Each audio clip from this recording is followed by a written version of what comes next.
Good.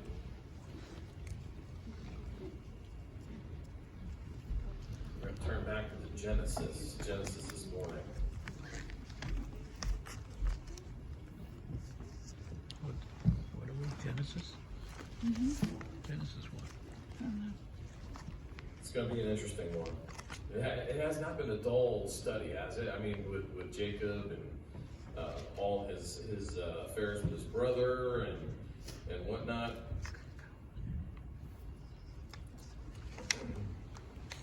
Okay. So we're going to pick up reading in say verse 1 of chapter 30 this morning.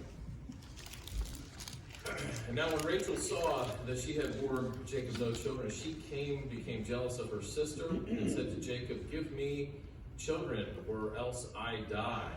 And Jacob's anger burned against Rachel, and he said, "Am I in the place of God, who has withheld from you the fruit of the womb?" And she said, "Here is my maid Bilhah. Go into her, and she may bear on my knees, that through her I too may have children."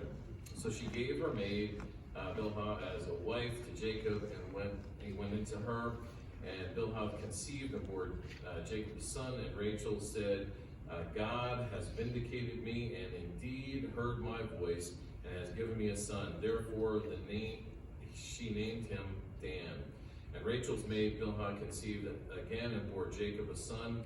And Rachel said, "With mighty wrestlings I have wrestled with my sister, and I have indeed prevailed." And she named him Naphtali.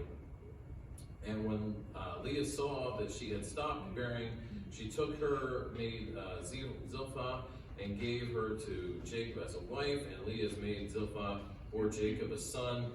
And Leah said, "How fortunate!" So she named him Gad. And Leah's maid Zilpah bore Jacob a second son. Leah said, "Happy am I, for women will call me happy." So she named him Asher. And now in the days of the wheat harvest, Reuben went and found mandrakes in the field and brought them to his mother Leah. Then Rachel said to Leah, "Please give me some of your son's mandrakes."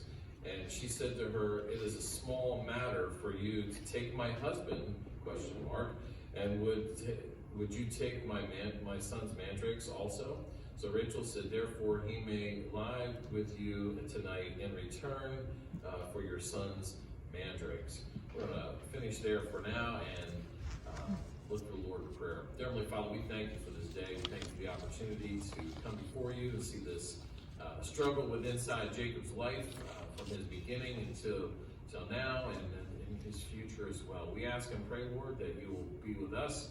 Help us to glean some things out of this, that we may be closer to you and a better witness in our lives as well. We ask these things in Jesus' name. Amen. All right, now last week we discussed the whole scenario here of Jacob going to work for Laban, and Jacob getting a little taste of his own medicine, the trickery, the deception, and being done a little wrong because he had worked 7 years and he thought he was going to get Rachel as his wife. And we understand also that Laban gave in a very secretive way, in a deceitful way, Leah instead, because she was the oldest. We also talked about the fact that that was typical, that the oldest daughter would be married off first, so that there wasn't any old maids around the household, because that would be a blight upon the family. So Jacob then, after he had worked 7 years for Rachel the first time, he agreed to work for 7 more years for Rachel. Again, he marries Rachel, and then we're seeing all the interpersonal relationship issues here. Talk about, if there was a TV show, reality show, there would be one right here in this whole family, right? It wouldn't be out in California. It would be in this part of Mesopotamia, and we could probably name it Jacob's family or something like that. I don't know, but nothing on TV has anything close to what we're going to be seeing here with everything and all the aspects. As we were reading this morning, we see, and I didn't read the end of chapter 29, but we see right away that from the point of time that Jacob is married to Leah and Rachel, Leah is starting to bear him children. We've talked about this several times before throughout the past couple years in many different aspects about how important this was to a woman and to a family and to the culture about bearing children, especially bearing sons. So we see this taking place, and Leah is bearing children, and we're seeing the fact that Rachel is not bearing children, period. And that's what we started reading this morning in chapter 30, where Rachel comes to Jacob, and she's not really happy. She is a little disappointed. She's mad, as a matter of fact. And you see what we talked about last week about emotions and how they can have the best of us and how we have to be careful of these things. And what does it say here in verse 1? Now Rachel saw that she bore Jacob no children, and she became jealous of her sister, and said to Jacob, "Give me children or else I die." Now, let's think about this a little bit. Obviously, they've been married. They've been going through marital relations. And if it were up to him, he would be giving her children, because the more children you had, the more wealthy you were in the eyes of your community around you. So it wasn't a choice that was going on here. But, so in his response in verse 2, you see here another emotion, anger. We see jealousy and anger. And it's Jacob's anger against Rachel, because he's basically telling her, I don't have control over this. You want me to do something that's God's business. I can't do that. So, now this is multi-generational. We understand that Isaac, his dad, Jacob has an uncle, Ishmael. He's got a couple other uncles out there that weren't from his grandmother. And it happened the same way, where the grandmother said, "Here, take my handmaid Hagar and have a son." So we see the same thing happening here. Rachel gives her maid as a wife to Jacob, and she bears him 2 sons. It seems odd to us. It seems odd to us today. We briefly touched on this in the past, but according to the law of the land, according to several things some of us may understand or actually may have heard of who Hammurabi was. He was one of the first kings in Mesopotamia to have a written record of laws and how important these things were. And according to Hammurabi's law in Mesopotamia, where they were living at this time, it was an extension of your wife. If she gave her maid to you as a husband, that was the same thing as her bearing a child, okay? So that was like in a surrogate fashion, that was her being able to give a child. Now, it's not hers, but in the eyes of the community, it is still hers. But there's an emotion here. We see the emotions running pretty high between Rachel and Jacob, and we know from last week that Rachel was absolutely Jacob's love. Where we talked about her eyes, we talked about Leah's eyes and how it's described. And we see and understand that there's a whole lot of things going on here. And obviously, Jacob loved her so much that he worked 14 years to obtain her as his wife. That's pretty good. And, as a sign of how much he cared for her.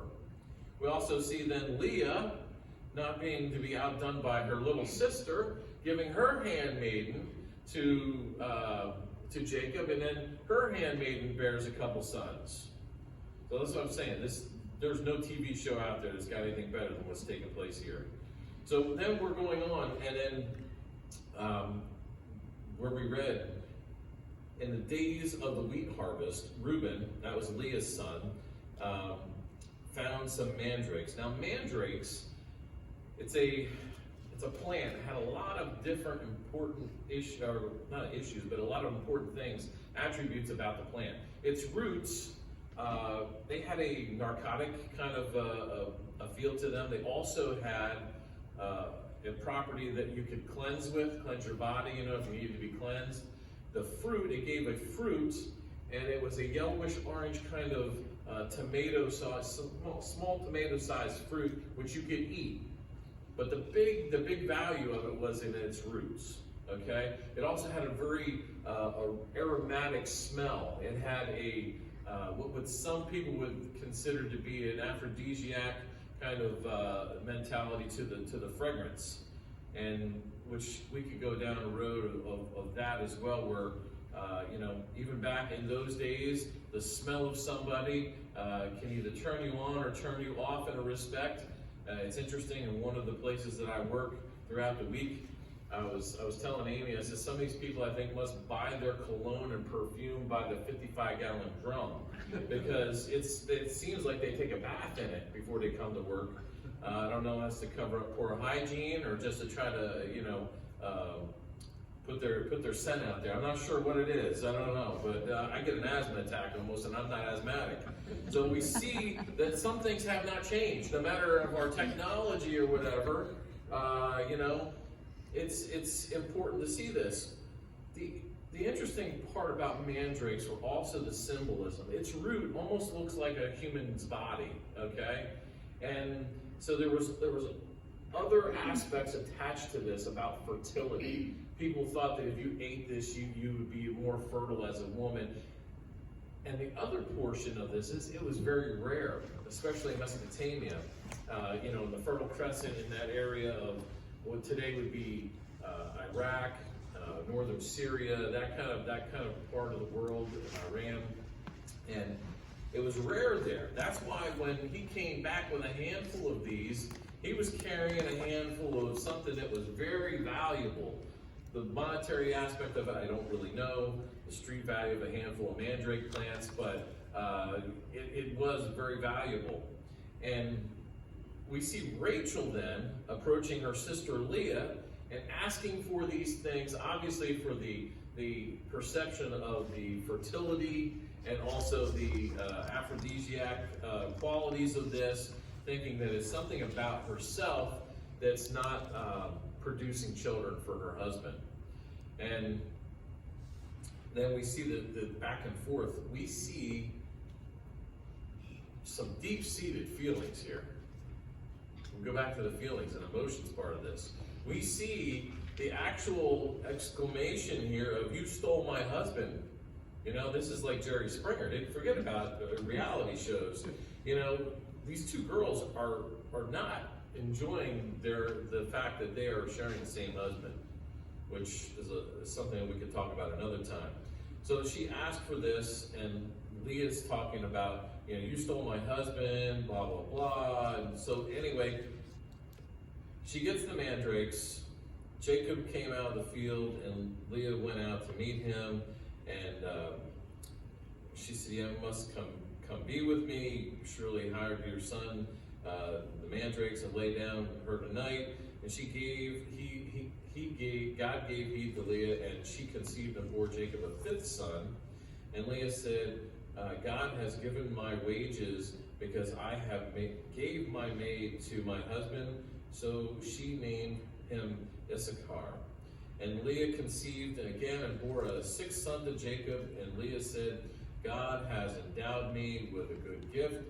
Now my husband will dwell with me, because I have borne him 6 sons."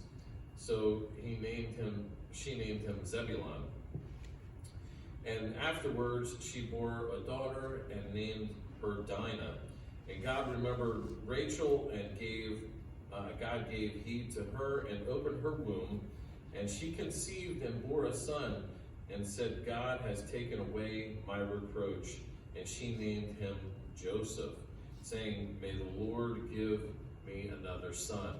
Now it came about when Rachel had borne Joseph, this is verse 25, and Jacob said to Laban, "Send me away, that I may go to my own place and my own country.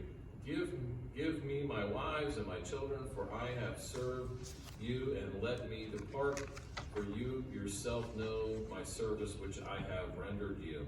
And Laban said to him, If now it pleases you to stay with me, I have divined that the Lord has blessed me on your account." And he continued, "Name your wages, and I will give it."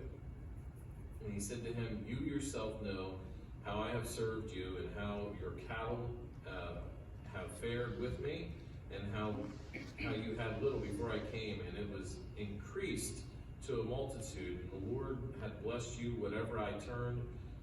But now, when shall I provide for my own household also? So he said, what shall I give you? I'm going to stop here right now. It's kind of foreign to us. We understand that Jacob has worked his 14 years for his 2 wives. But in a sense, he still had to ask for release to take his wives and leave the country. He had to have a certain kind of a blessing, in a way, that Laban could say, yes, you're free of your debt. And that's what Jacob is coming to him, and he's asking him, and he's also giving him a little sales pitch here. He says, listen, you understand.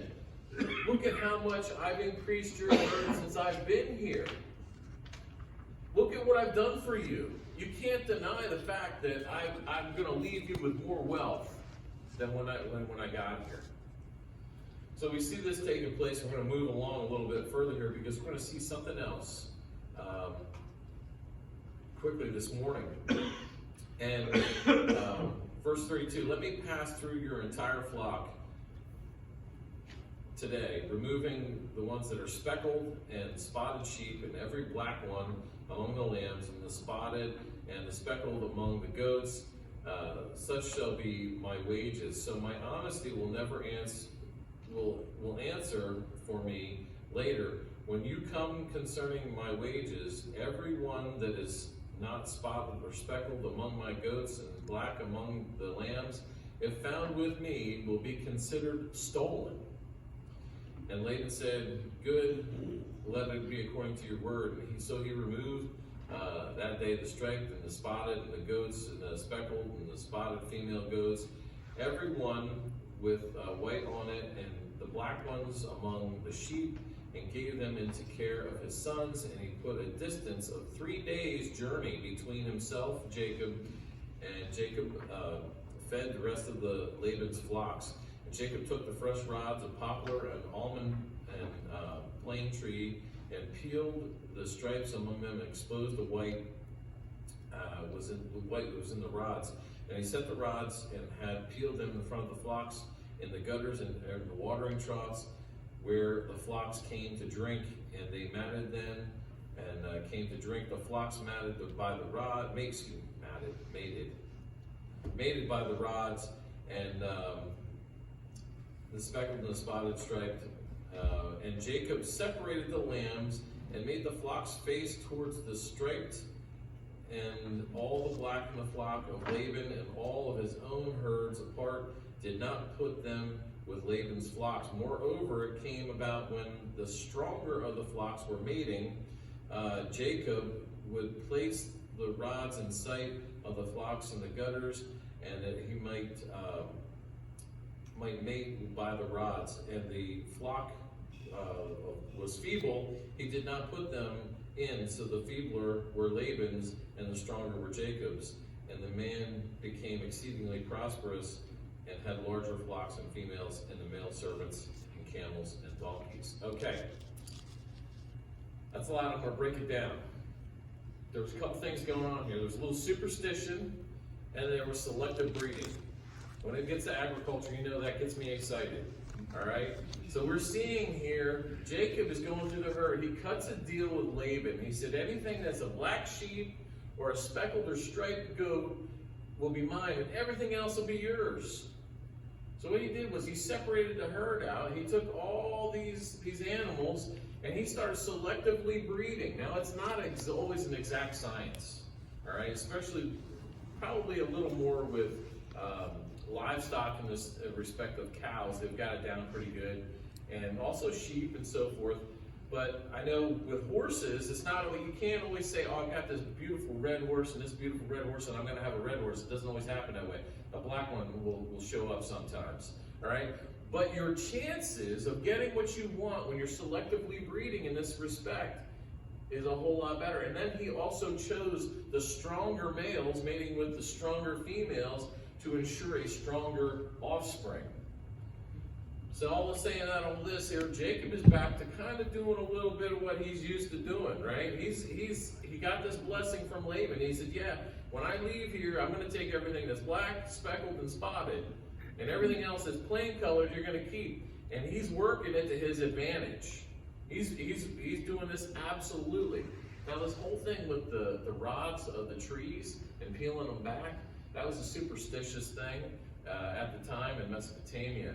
And so we're seeing him using science, and he's also using a little bit of superstition that's going to produce a striped or speckled offspring, okay?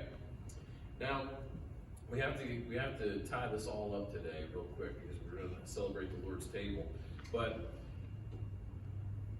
we see, well, or at least last week when we spoke about Jacob and how he was deceived, we see this taking place as kind of a payback for all that he had done to Esau and his father in getting the birthright and also the blessing, right? We talked about how that, you reap what you sow. We also see within that, you're reaping what you sow with your deception and everything, the continued turmoil in his family between his wives. We also see the fact that Laban might be his match in a sense with being somebody that's unscrupulous and deceptive, because he's kept Jacob on here for a little bit, and we're going to be looking at that a little bit more next week, but this is setting the stage for what's going to take place as they part company. We see one thing driving all of this: the want and desire to get ahead for me. The want and desire for me to come out ahead on all these interactions, right? Jacob wanted Rachel. He was willing to work 7 years for her. He worked 7 years for her, and Laban says, wow, if I get left with the older sister, I'm not going to come ahead because she'll be looked upon as an old maid, and then they'll be looking down upon me as a family, and I won't be prosperous. So him protecting his own interest, he deceives Jacob. We see here that Leah and Rachel are battling back and forth in the earlier part of this chapter because they are looking out for whom? They're looking out for their own selves. It's a big thing today, As long as it doesn't hurt somebody else, I can do whatever I want, right? That's part of our philosophy, this humanistic feeling that's permeated our society from the 60s on and has gotten greater throughout the 90s and then the early 2000s. But we understand that this is taking place, me first, you next. I always joke about that sometimes when we get to a stoplight or a stop sign. And I always say, oh, me first, you next. Not always, but it's kind of fun. I take great enjoyment out of it for some reason. I don't know. But I don't do it, but it's the way I feel sometimes. So we're seeing these two ladies fighting and seeing who can have more children, who can have more prominence and dominance inside the family. They're doing whatever it takes. Whatever it takes. And then we see Jacob trying to break free from Laban. I think he understands that dear old dad, father-in-law Laban here, he's not looking out for Jacob's interest at all. He's only looking out for Laban. And I think that's pretty clear.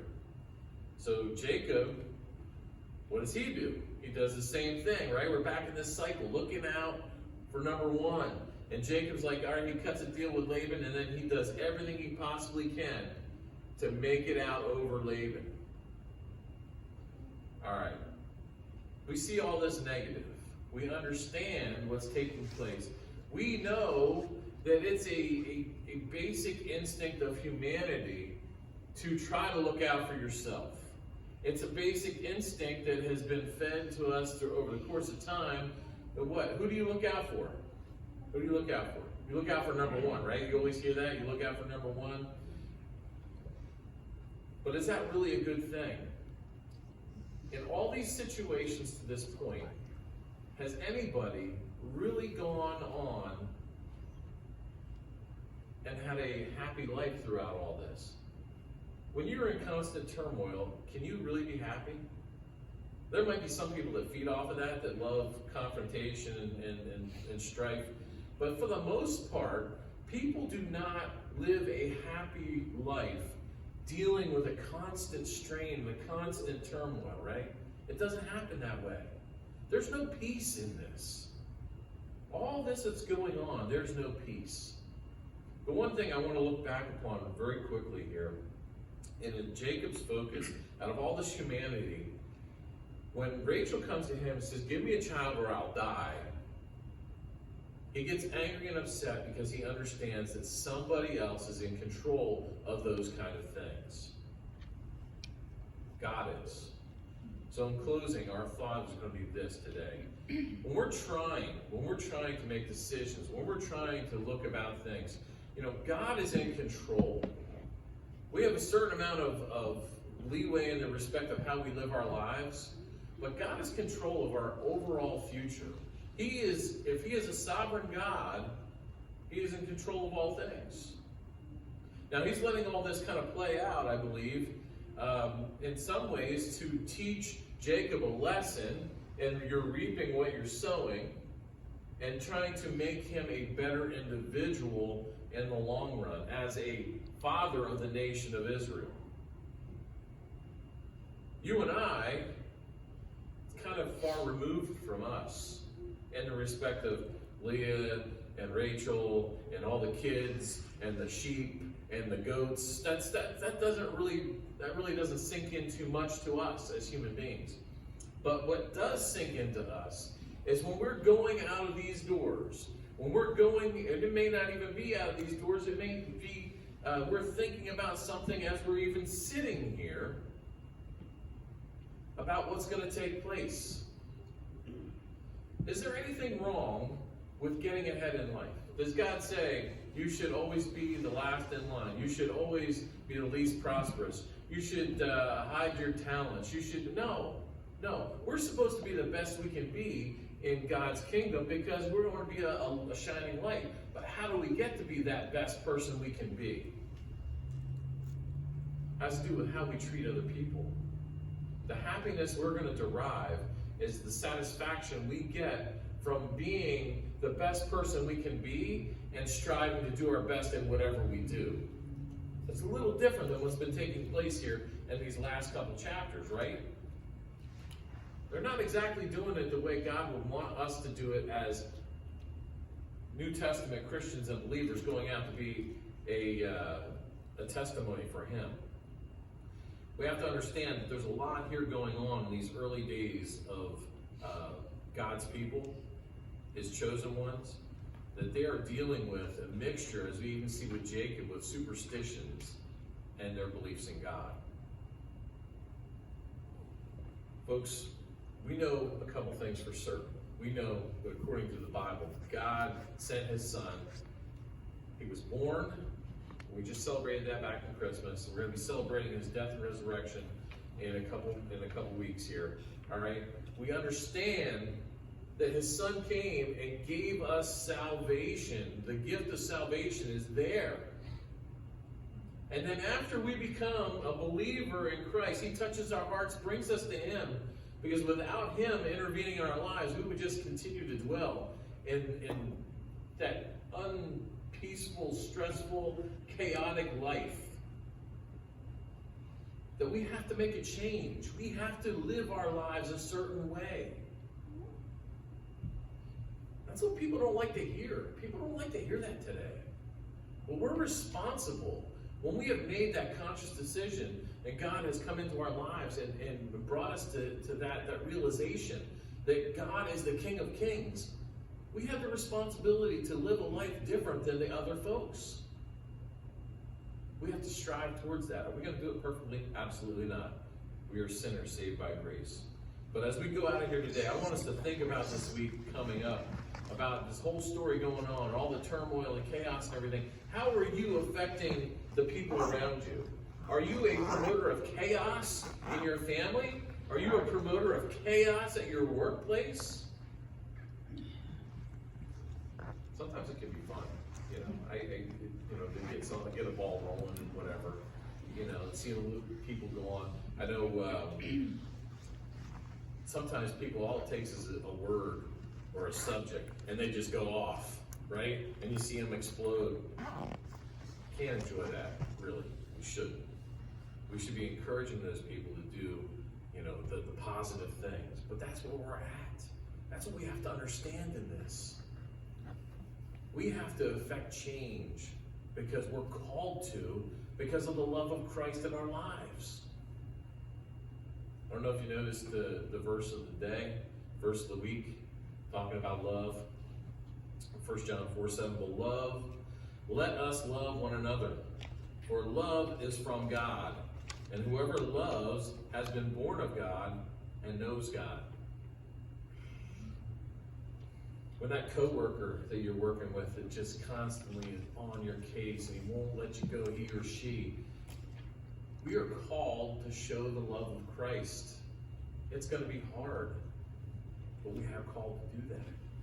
Do we see the love of Christ being shown in this story all over? Not really. We see a lot of people that are showing other than that. But we're held to another standard. We are held to an accountability. Let's remember that this week. Let's pray.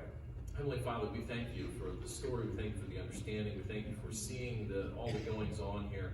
And Lord, we ask and pray as we move forward to celebrate the Lord's table that we focus our hearts and minds on your love to us and how we can affect change in the world around us. We ask and pray, Lord, that you'll guide us and direct us and bless this time. In Jesus' name.